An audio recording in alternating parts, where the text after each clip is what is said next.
Бид энэ удаагийн нэвтрүүлгээрээ Монгол улсад 1940-од он хүртэл үйл ажиллагаа явуулж исэн хүрээ хэдийн тухай үзүүлэх болно.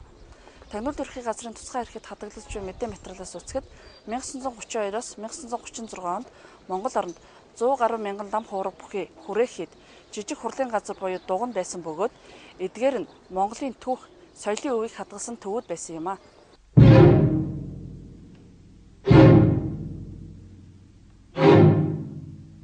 1922 онд дотоодын хамгаалах газрыг байгуулахдад Монгол улсын дотоод хэрэг хөндлөгөөс оролцож нөлөөгөө тогтоогод байсан зөвлөлт Орос улс Коминтерний төлөөлөгчид мөн л оролцож дотоодын хамгаалах газар зөвхөн дотоодын хувьсгалын эсэргүүцчүүдэд тэмцэх залхаан цэрлүүлэх байгууллага болон гартаа барьж байхыг эрхэмлэж гадаад тагнуулын ажил явуулахыг хоригдож байсан түүхэн тэмдэглэгдэн үлджээ.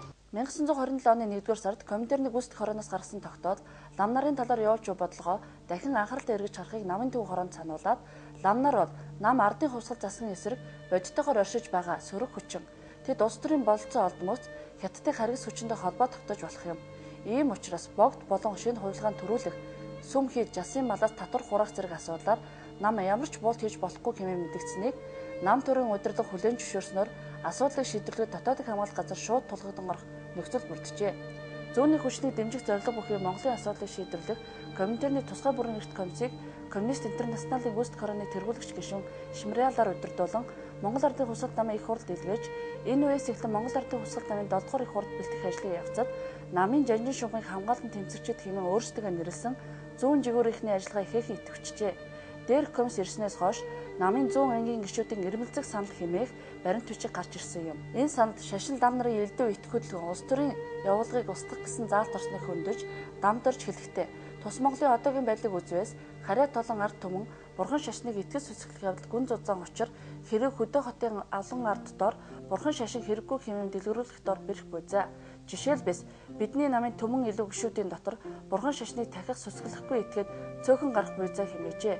Энэ бол тэр үеийн нийгмийн төлөв байдлыг үнэн мөнөөр илэрхийлсэн хэрэг байсан бөгөөд нөгөө талаас гишүүд хөдөлмөрчдийнхөө гүнд байж тэдний хүсэл эрмэлзлийг сайн мэддэг удирдах зүтгэлтний үг байсан юм а. Гисэн хэдиж Коминтерний тулгалт зааврын дагуу лам нар болвоос хувьсгалын эсрэгүүд дайсан феодалын анги хэмээн үзэж 1930 оны намын 8 дугаар хурлаас феодалын ёс байдалтай тэмцэх явдал бол тус намаас даруй гүйцэтгэх зорилго болгон заасныг баримтлан лам нар бол дайсан бидний нөхөр бус гэдэг үүднээс тэдэнд хандах явдал газар аваад байв. 1932 онд Гиндэн Коминтерн тавьсан илтгэлдээ 1930 оноос эхэлж жасын кампаниг явуулсан бөгөөд Монголын сүм хэд болбоос нэгд хувьсгалын эсрэгүүд нударган баячууд ба феодалын этгээдийн үүр хоёрт олон ажилчин ардуудыг мүлжих эдийн засгийн хүчин зэвсэг мөн. Ийм учраас сүм хэдийг эсрүүцэх явдал бол гагцхүү улс төрийн тэмцэл бус эдийн засгийн талаар таслах явдал нь нэгэн чухал зорилго байсан хэмээн жасын кампани талаар тайлгнажээ. Энэ үед нам засгаас лам нарыг зөвхөн эдийн засгийн талаар довтлоод зогсоогүй бас бусад олон талын ажлыг тэдний дунд тодорхой зорилготой зохион байгуулсан тухай дээр дурдсан гиндэнгийн илтгэл тэмдэглэгдэжээ. Лам нарын дотор явуулах ажил нь юуны өмнө дээд доод лам нарын дотор гарах тэмцлийг хурцдах, жасын хөрөнгө зориг бүр мөсөн шавхан гаргах, олон ардын дотор сурталчилах хуулгыг өргөнөөр нэвтрүүлэхэд чиглэгдсэн юм гээд эдгээрийн дүнд 30 мянга гаруй ламыг хар болгосноор нийт лам нарын тоо 75 мянга болов. Энэ нь лам нарт ихээхэн цогт болсон гэж дүгнжээ. Феодалын хөрөнгө хураалт, жасын кампани, хамтралт коммуныг олноор нь байгуулсан, нам төрийн шалгалт зохион байгуулсан зэрэг явдал нь Коминтерний удирдлагын дор тухайлбал сургагч Кучумов, Черномырдүх нарын шууд оролцоотойгоор болж өнгөрсөн билээ. Энэ бүхэнд ард олонны дургус янз бүрийн хэлбэрээр илэрч байсан.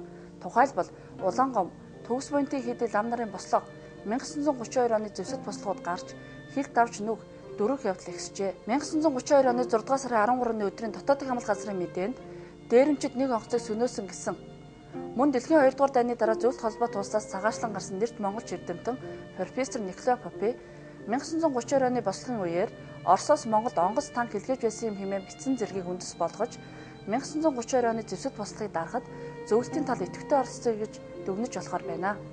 Энэ бүх алдаа завхрал нь зөвлөлт холбоот улсын удирдагчид, чекистүүдийн заавар, зөвлөгөө, шахалт тулгалтай шууд холбоотой байсан хэдий ч тэр үеийн манай төр засгийн удирдагчдыг буруутгаад өнгөрсөн билээ. Зөвлөлт холбоот ус Коминтерний эрх баригчид Монголын лам нарыг хамгийн аюултай дайсан хэмээн төсөөлж байсныгаа эцэст нь хөдөлшгүй үнэн мэтээр ойлгох болж Монголын хувьсгалыг аврах нэрийдлэр бүх лам нараа тойрон босож устгахыг 1936 оноос эхлэн хүчлэн шаардж байсны дагуу 1937 оны 12 дугаар сарын 27-нд Монгол Ардын хувьсгал намын төв хорооны тэргүүлэгчдийн хурлаас тогтоол гаргаж Монголын бүх хүрээ хэдийн сүүлч болох Улаанбаатарын гандан тэгшлэн хэд, голын цагаан сүм, Дэчин галвын дацан, Очир дарын сүмийн үйл ажиллагаа бүр мөсөн хориглож, гандан хийдийн барилга, эд хөрөнгийг улсын санд хурааж, зарим сүм дунгныг Зөвлөлт холбоот улсын улаан цэргийн хэвлэлийн газарт үн өртөггүй шилжүүлэн өгчээ. Ингэж олон зуун жил шашинд сүсэгдэж байсан монголчууд итгэл хүндэтгэлээ үзүүлэх ганц сүм хийдгүү болж, ард олны шүтэн бишрэх эрхийг хаан богдуулсан нь 20 дугаар зууны Монголын түүхэнд тохиосон нэгэн том эмгэнэлт явдал байлаа. Шашны хэрэг эрхлэх газрын орлогч дарга, тохинулагч баяр сайхны бэлцэн элдэх хуудсанд дурдсанаас үзвэл улсын хэмжээгээр нийт 756 хүрээхэд 5953 тонны байшин, 5461 тонны гэрийг сургууль, соёл, хүн эмнэлэг зэрэг 9 газрын харийн зориулан хуурилсан гэжээ.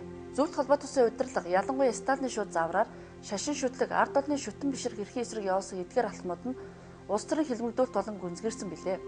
1934 оны сүүлчээр Сталин гиндэн Чобалсан нарын Монголын төлөөлөгчдөд уулзах үеэр лам нартаа тэмцэхгүй бол улс орны тусгар тогтнолыг хэрхэвч хамгаалж чадахгүй гэдгийг тэмдэглээд танаа дайсан бол лам нар мөн гэж онцлон анхааруулсан байлаа. Зөвлөлтийн удирдагчдын энэхүү зөвлөгөө Монголын нам төрийн удирдагч бүлээн зөвшөөрөхгүй гим зэмгүй лам нарыг гэмт хэрэг татхаас аль болох зайлсхийж байлаа. Үүнд хэлхэлсэн Сталин 1935 оны эцээр Монголын төлөөлөгчдөд уулзахдаа танаа намсрал тэргүүдэд дотоодын хамгаалах газар улсаа хамгаалах явдалд хувьсгалын эсрэг лам нартаа тэмцэх ямар ч ажил хийгээгүй байна хэмээн зэмлэжээ. Сталины удаа дараагийн тулгалтад өртсөн дотоодын хамгаалах газрын дарга намсраа 1936 оны 2 дугаар сарын 26-нд намын төв хорооны 49 дугаар хуралд 80 мянган ламыг лагержуулах санал тавьсан нь лам нарыг хүч хэрэглэн хорох бодлогоос аль болох зайлсхийх оролцсон ядарсан арга байлаа. Зөвлөлт холбоот улсын удирдагчид энэ бүхэнд ерөнхий сайд гиндэн буруутган албан тушаалаас нь огцруулж дотоодын хамгаалах газрыг дотоод явдлын яам болгон өргөтгөн Чобалсан сайдар томилсон юм. Энэ нь 1934 оноос эхэлж Чобалсан олон удаа сорж турсны эцэс түүнд асар их найдвар хүлээлгэсний баталгаа юм. Ингэж зөвлөлт холбоот улс Коминтерны шууд оролцоотойгоор шашны гол зэвсэг болох хүрээ хэдийн асуудлыг шийдвэрлэнэ гэдэг нэрийн доор Монгол түмний соёлын үнд цэвсийг устгаж олон мянган лам нарыг хэлмэгдүүлсэн билээ.